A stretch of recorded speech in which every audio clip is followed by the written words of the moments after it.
Howdy, Byron Aeon Mulligan here.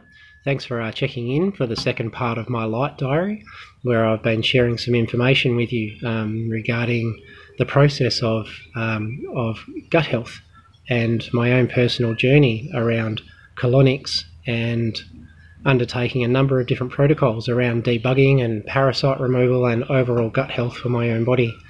It's been a very interesting journey, to say the least, over the last few months, and I've been doing some slightly different things over the last few weeks and made some adjustments to what I've been doing, and wanted to just keep you updated as to what they were and how I've got to that point and yeah, what I'm doing and why. So I will leave you to watch the first of the videos, which is also posted on the Aeon Soul page, just to kind of catch up, and I won't be doing too much of a recap with any of the information, other than to say that the point that really started me on this journey, of which I've been interested in for a very long time, but I've really only commenced within this year, was not typically for the reasons that most other people end up exploring information and processes around gut health and practices like colonics and parasite removal and all of that sort of stuff. Largely, most people find this information in their lives or get to this stage from the result of some poor health themselves, or just the culmination of info that's just the pennies finally dropped for them. But none of that was kind of the go for me. I've been working in the natural therapy fields for 20 plus years, and so I've been aware of all of this information. It's been around me regularly, and I'm as strong and healthy as anything. I've never had a significant health issue around my gut or really anything else in my life. I'm pretty clear. And so what motivated me to start on this path a couple of months ago was very different to what got most people into this point. And it was really to do with my spiritual path and to do with just pure light integration and dropping of weight, dropping of matter, dropping of density to lighten up, quite literally. And so a number of different things have come into my life over that time to support that intention and to support that trajectory. And I've shared a number of those things with you and how I sort of got to that point in the first video, which I'd encourage you to watch. And yeah, again, just wanted to update you with some of the things that I've been doing differently over the last few weeks and how I've adjusted and altered some of those protocols. So I thought I'd introduce you to a few more things that I've been doing, and we'll just briefly show you these now and some of the products that I've been using. So the first one is wild oregano oil. Most of you guys would have at least heard of oregano oil or the essential oil of that. Wild oregano is one of the strongest antiseptics and antifungals that you can find in terms of a direct herbal remedy. And so I've been taking this 2 or 3 times a week, just between 2 and 4 drops under my tongue.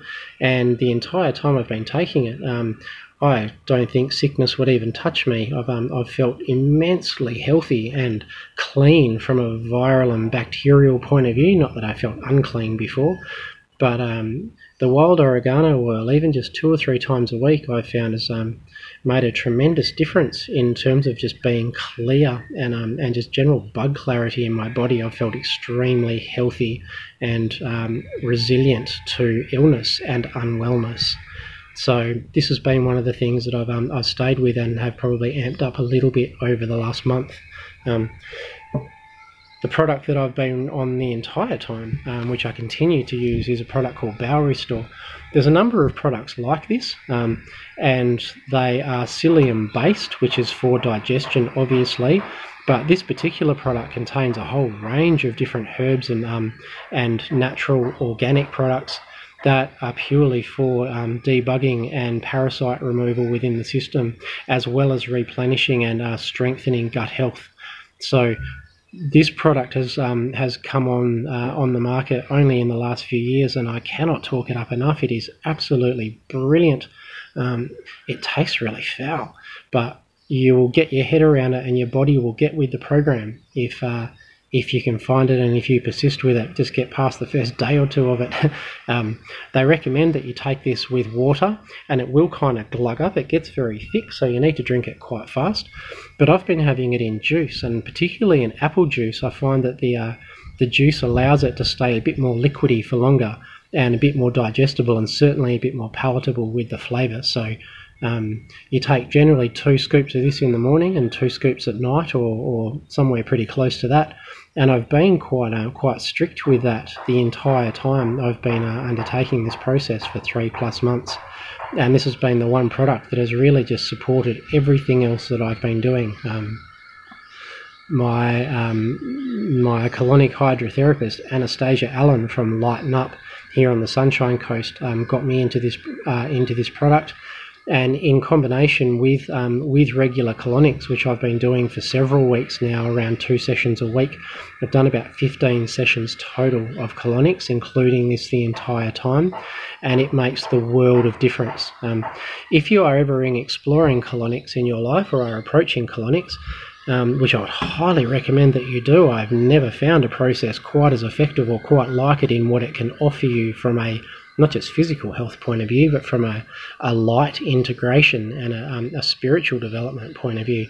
If you explore colonics at any point or are keen to get into it, the one thing I would tell you about colonics and advise you more than anything is that it's all about what you do before your first session. Most things that we try, we go there and experience and learn information and then adjust accordingly. But honestly, if you spent a month just doing the pre-work before your first session, rather than having the first one and then learning all the good stuff afterwards, I assure you it will make the world of difference, and you will save a tremendous amount of time in the colonics work and in the release work that you're doing in your gut. And so Bowel Restore or products like this, but this one is my absolute favourite. I cannot recommend it enough. This has been a huge supporter of that process and made that parasite removal and general colonic regaining of health a whole lot easier. So I would check it out. You can find it online. It's pretty easy to find. So that's one I would really recommend to you guys. Another thing that I've been trying only in the last 2 weeks, which I had waited for my original sort of course and protocol to finish before I got onto something different, is a product called gum turpentine. Now, this one's a little controversial online. There's a huge amount of information about it, and a lot of fors and against. And gum turpentine, let me just be very clear, is not mineral turpentine. It is not the terps that you would be aware of and be using for paint removal and cleanup and all of that sort of stuff. Gum turpentine is 100% pure pine oil. It is not mineral turpentine, which is a processed form of turpentine and has other chemicals in it. Gum turpentine is pure pine oil. However, you can find it at your hardware store. I found this at Bunnings and it cost about $14. But it must be pure gum turpentine, not mineral turpentine. They are completely different, and you don't want to put mineral turpentine in your body. That will defeat the purpose. Gum turpentine has been used forever in agricultural and in farming communities for deworming and for debugging of animals, and typically this would be put in food or even just rubbed on the skin as a way to remove parasites and bugs and deworming for animals. And it is absolutely safe, let me tell you, for people to also be using it. But I would strongly suggest that you do your research on it in terms of how much and quantities to take over what time period and so forth. The thing that you'll notice about gum turpentine, if you ever get onto it, is that it tastes great. It's like a pine lolly. It's very soft and gentle. It's not hot or burny. It's not what you would imagine at all. It's very palatable. And I think that's why a lot of people get into trouble when they take it, and the feedback that you read online, the negative stuff, is because people just in people's nature have overdone it too fast.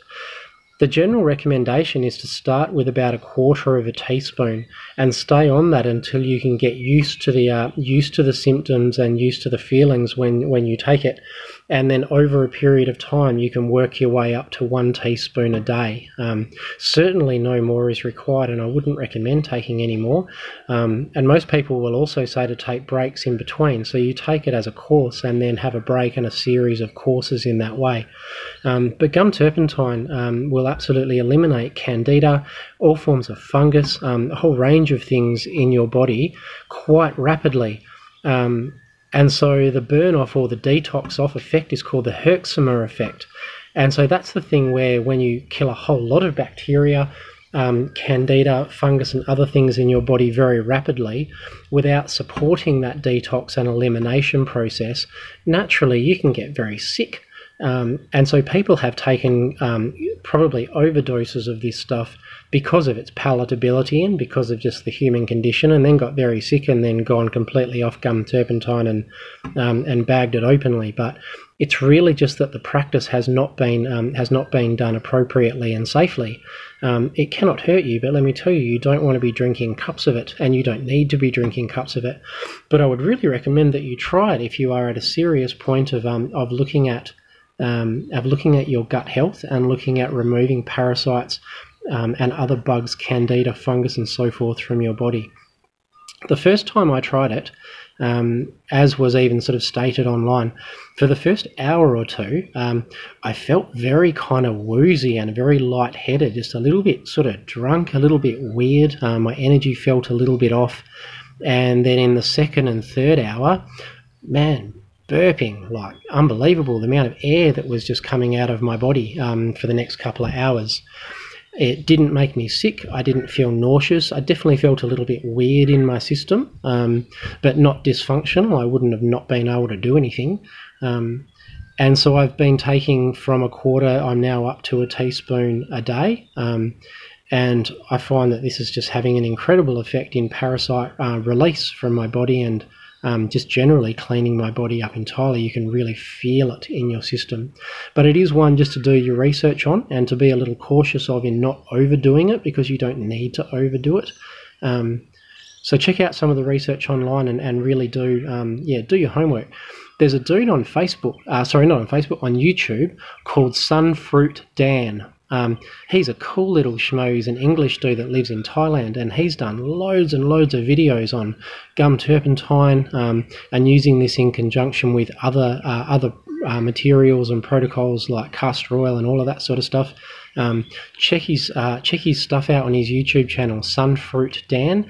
His information is fantastic, and he's just really straight and honest and tells you like it is. He's very responsive to queries and questions.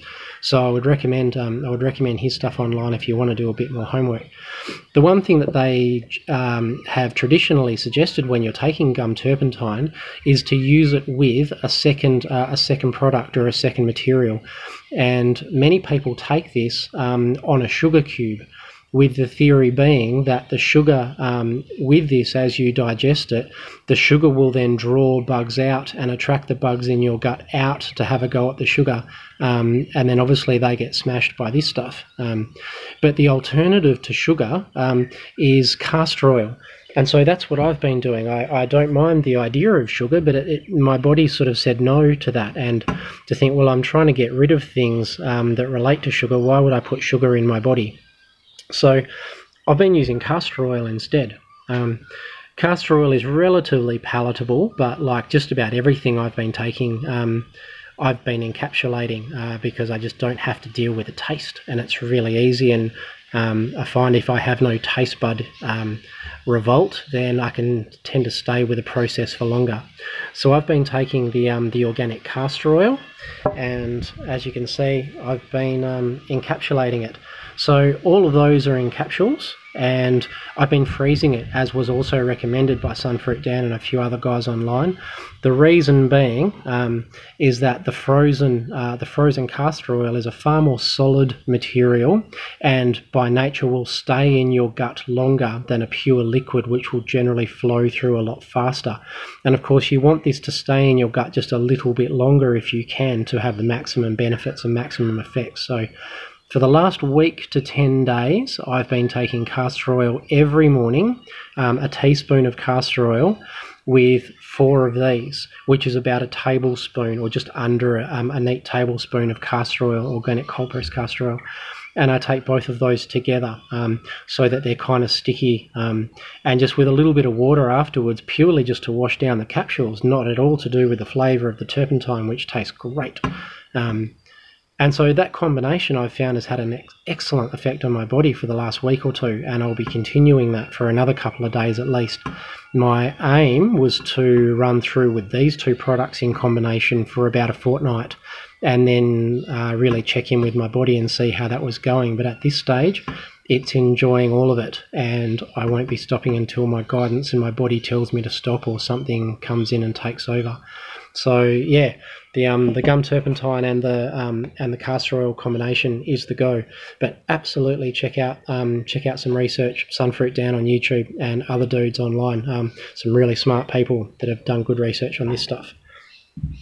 Another product which I found, which I've been taking again over the last 7 to 10 days with the change in my new protocol with the terps and the castor oil, is a product called Paraone. This is a plant called Mimosa pudica. Mimosa pudica is a tree that's pretty common here in Queensland. I don't know about the rest of Australia, but it's called the touch-me-not plant, and it has these very fine kind of green fronds with these beautiful pink flowers. And when you touch them and rub up against them, they sort of close up and restrict. Thus the name, the touch-me-not plant. This has been a new product that was introduced to me a couple of weeks ago, so I wanted to take that again with the restart of my new protocol. And this plant does something slightly different. It doesn't actually kill off bugs and parasites, but it does paralyze them, and so it will attract them and draw them out and paralyze them, so that you're far more likely to be passing live or semi-live parasites, worms and bugs from your body. But it is extremely effective, and I've noticed bugs and worms being passed from my body differently and more so since I've been taking this than on the first protocol that I took. So this is another really effective one, Paraone, or any product of the highest potency Mimosa pudica that you can. I'll be checking this one out as well, and so I'll be continuing this with the other products for probably another couple of days, up until a fortnight, to see where that goes. But right now my body's loving this stuff as well. You're meant to take 2 capsules in the morning and 2 at night. I've generally been taking 3 in the morning and 2 at night. Most of my morning protocols I take from the second that I wake up, and that takes about an hour total before I even consider looking at food or anything else. Generally, as soon as I wake up, I would take 3 of these. Within sort of 15 minutes to half an hour, I would be on the gum turpentine and castor oil capsules, and within half an hour of that, I would be taking my Bowel Restore and some juice, and then half an hour after that be looking at food. So it takes a little while, but I mean, when you sort of get onto this stuff, your body really wants it more than anything else, and you're not craving food immediately while you're taking it, so it all kind of works out. So it's good stuff. The other things I've been doing, which I've continued ongoing for the last 3 months, is been doing daily enemas. So I discovered enemas about a year ago or more, and I'd done probably a handful and found them effective. My body kind of enjoyed it and accommodated the water and so forth. It wasn't too uncomfortable, and I found that I felt a lot better afterwards. But specifically as part of this protocol for the last 3 months plus, I think I've missed only 5 or 6 days where I've been doing enemas every single day and noticing remarkable effects. And I've been doing that for a few different reasons. One is because at the moment I've just taken a very short break from Colonics just for 2 or 3 weeks, and so I've been quite strict on continuing the flushing process and the release process, because I'm also taking quite strong products. And so it's really important that obviously what goes in must come out, and you need to be pretty clear on the intensity of things that you're putting into your body to kill off stuff. That you need to be drinking a bit of water, you need to be looking at the removal process and not just what you're putting in that is designed to be killing things in your body. You don't want to leave that stuff in there. The only thing worse than fungus and bacteria and worms is dead bacteria and worms. That die-off is no good, and it really can make you very sick and depleted and so forth. It's not what you're taking, it's the effects of what you're taking. So you need to manage both sides of that so that your body learns how to flush really clearly. So the enemas every day have been really effective, and for the first few months I was taking a relatively strict protocol over the course of a week, where I would be doing 1 garlic enema a week, 1 hydrogen peroxide enema a week, 1 or 2 borax, which is just a pure soap, 1 or 2 bicarb soda, and 1 or 2 Epsom salts. And lately I've been moving purely into the cleaning materials more so than the debugging. And I did this because I found that because of the strength and intensity of the parasite removal supplements that I've been taking, I didn't need to really continue that in the release process. The more effectively I could work with the release process, the more effectively the other debugging stuff I was taking from the top end was working. So the garlics and the hydrogen peroxides and so forth, which are also to do with debugging and parasite removal, I've sort of stepped back from those a little bit and just focused more on the soaps and on the cleaning type materials, just to allow much easier elimination and an easier flow through, which will allow the other stuff that I'm taking to work a bit better. So the bicarb soda has always been a staple, and I'm still doing 1 or 2 of these a week. But I haven't been doing garlic for the last 2 or 3 weeks. And interestingly enough, after sort of 2 or 3 months, the enemas that I was doing, even 5 minutes into it, I found that it was hitting my throat. And it never used to do that. My colonics person said that it's possibly just a reflex in my gut where that material is hitting something in my gut and then sort of bouncing off into my throat. But it really feels to me like it is just the result of the success I've had in cleaning my body, because within 5 minutes of a garlic one, I'm tasting and feeling the garlic in my throat. If I'm doing a bicarb enema, within 5 minutes I'm burping. And the hydrogen peroxide, it was all of those things were sort of reaching all the way up into my throat and into my mouth, and so they got a bit uncomfortable and a bit intense.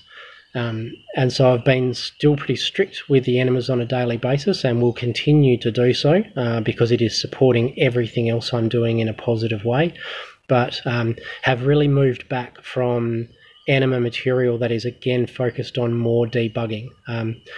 I would dare say that I had a bit of an incident yesterday, specifically to do with hydrogen peroxide, and I will tell you, under the guise of do as I say and don't do as I do, that I did a hydrogen peroxide enema yesterday morning, and the advice is when you do that to take no more than 60 drops. It must, of course, be the food grade hydrogen peroxide. Like most of the intenser things that we take in parasite removal protocols, you need to make sure that you are working with organic and food grade levels, same as with the bicarb, same with the castor oil and all of those things. Food grade is a different type to other forms of hydrogen peroxide, bicarb and so forth, which are used for cleaning and other things where chemicals are still part of that material. So you need to make sure you're getting onto the good stuff. But of course, the strength of that means that there is a natural limit in what is going to both be effective and keep you sane and keep your body healthy. So the maximum of these is about 60 drops within your enema bag.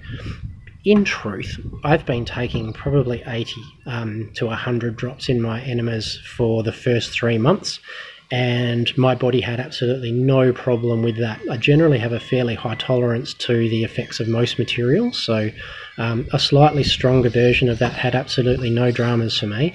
But I will tell you in my slight embarrassment that yesterday morning, I probably overdid this a little bit. I don't really know why, but I did just get a little bit heavy-handed with this in the morning, and I got about 2 minutes into my enema and my body absolutely flipped out.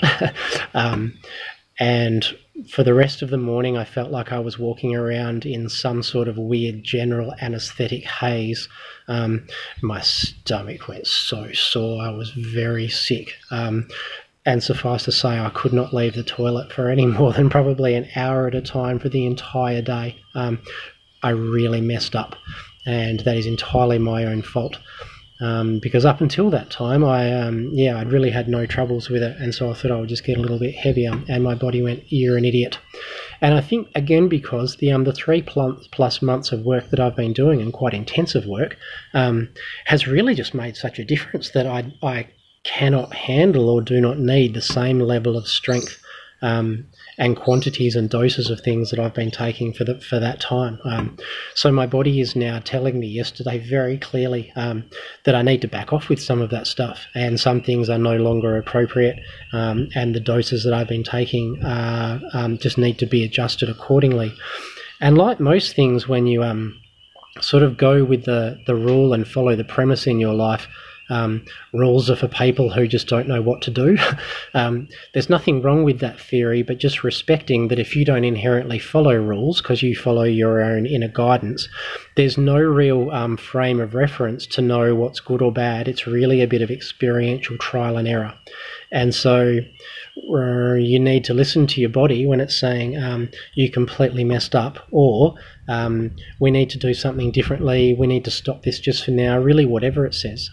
You need to be a little bit careful and really at the end of the day just be responsible for your own decisions, which I am, and I have no problem in saying I just took too much of it yesterday in an enema, and my body absolutely freaked out at me, and I in a cold sweat, sick and diarrheaing and in all sorts of trouble, just crawled into bed and shivered my way to midday, where for the rest of the day I walked around like a zombie, as someone who just woke up mid-surgery on their stomach in a general anaesthetic haze. It was very weird and very uncomfortable, and even this morning I'm feeling pretty average, even though I've got back onto my regular protocols again. Yesterday I just hid from the world and I couldn't deal with anything, but today it's much better. And so I would just sort of put that out there to stay researched. And if you are not going to follow the standard protocols as is recommended by people, and you're just going to steer yourself, then be responsible for what you do and just listen to your guidance. My guidance is always pretty clear and pretty spot on. I can tell you yesterday morning when I went to do a hydrogen peroxide enema, my body said, no, I don't really want that. But I'd been doing a lot of bicarb and a lot of Epsom salt for the last few days before that, and I really just wanted to do something different, and so I didn't listen. I ignored my body and said, nope, we're going to do one of these this morning, and of course it went, nope, we're not.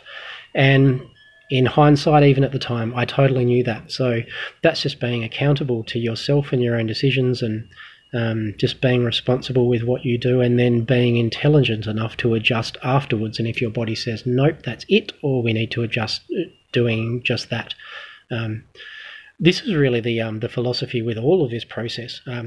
It is a bit of trial and error, regardless of what people tell you and how strict they can give you ingredients and doses of things.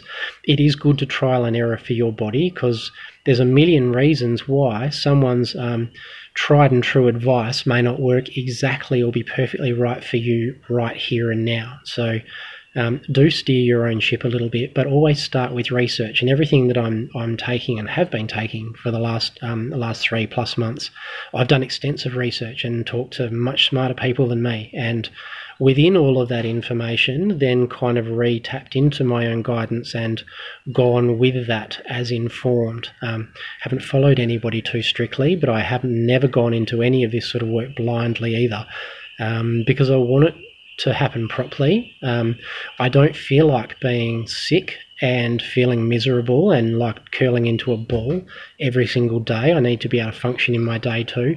And more importantly than all of those things, while this is I guess a bit of a finite protocol and process for me, I would like to be able to live a lifestyle like this considerably longer and maintain a version of this in my diet and of my health habits long term. And so I'm not getting hyper strict and heavy duty with these things now, because I'm taking the long view already in how can I maintain this for a much longer period of time. So overall, the things that I'm taking, the things that I'm eating, are very balanced, and I got to that point very early. I'm not just smashing this stuff out for a period of time and then going back to some crap diet or whatever.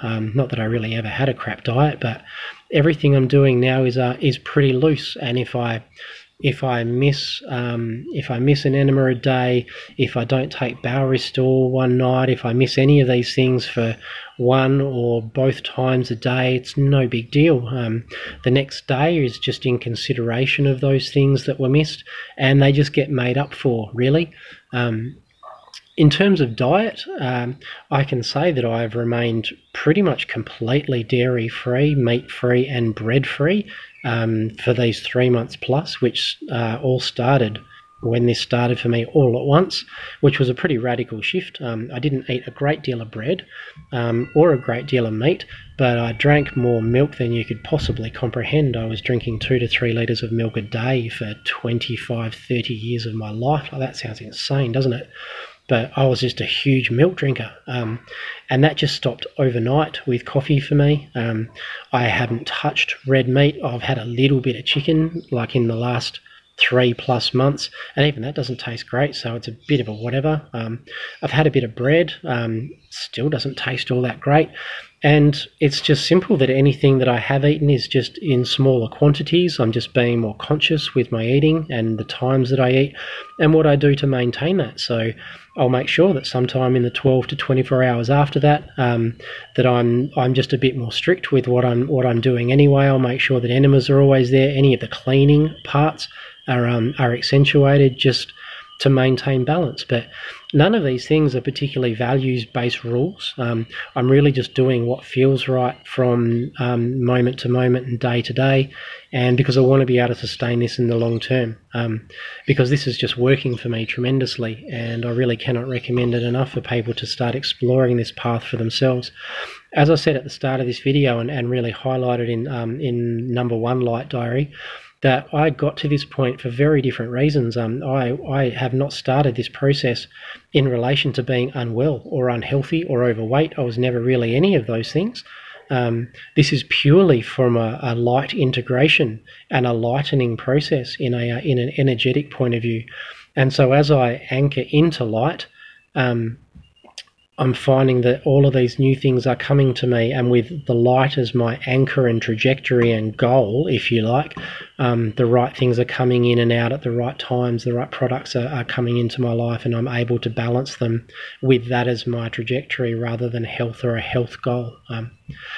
The other couple of things that I would just add to this before we finish on this one is my relationship to food, again, is still pretty minimal, still pretty light, but also very, very held loosely and very flexible. But what I've noticed in the last couple of weeks, which I've never related to in my life, is hangry.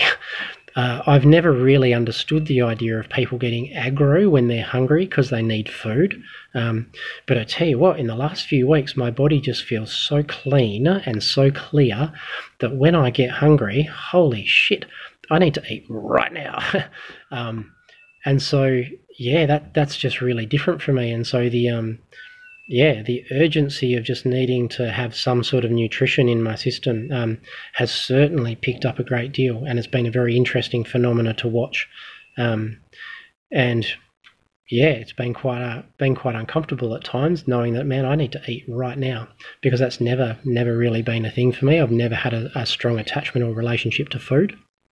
But I guess in equal to that, I've been consciously directed to pay more attention to light consumption and nutrition from light. You might call it photosynthesis. This is, I guess, sun gazing. As you would know, that is a form of that, but that is only one form of that, and largely it is a conscious connection and conscious choice to light energy, of which the physical representation of that for us is the sun and natural sunlight. But there are other ways to connect to light. Of course, we are light.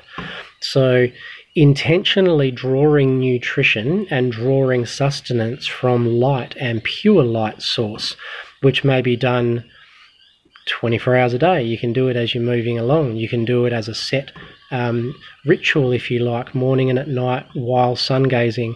It can be done as a conscious activity in meditation, where it is focusing on light integration and filling your cells, your atoms, your body completely with light, and feeling the nutrition and sustenance value, supporting your physical frame. So equally now, while I'm getting hungry, I'm starting to train a little more intensively in going to light for the food that I need, rather than to food for the light that I need. that's a really important distinction and a bit of a 180 in the way that we've always found nutrition, where we seek food and the energy in food. Well, food is really just the vehicle for the energy that we need. Energy may be drawn on from multiple sources, and more importantly may be drawn directly from energy source, whether you call that prana or chi, whether you call that God or source, whether you draw from the sun, whatever it is. Light is light, and we are light. And so to lighten up and drop density and drop matter and the weight of matter is again just reconnecting to light as that source of sustenance and nutrition. So that's become a bit more of a conscious focus and activity for me over the last week or two as well. And I'm starting to really ground into doing that daily and ongoing during my day, rather than a formal practice or an activity that I do for 10 minutes or an hour or twice a day or whatever. So I will update you a bit more on all of that stuff on my next light diary over the next few weeks. But thanks for tuning in, and I just wanted to introduce you to a few new products that I've been trying on my extended journey in gut health and parasite and bug and bacteria removal from my body. It is a fantastic process. If you guys have any questions about what I've been doing, any comments or whatever, please understand that I am surrounded by very smart people, but in no way am I an expert in this field. I have done research purely for myself and have never studied any of this really formally, so I am winging it in a highly informed and self-directed way. So ask me what you will, and I'll tell you whatever I have found out or whatever I know. And that there's at least another one or two products that have found their way into my life over the last few days, that once the course of what I'm taking now runs to an end, it will probably be the next phase of things that I will try. So the next video I'll probably have a few extra things to show you and introduce you to as well. But any comments or questions are welcome, you guys, and thanks for tuning in. Blessings.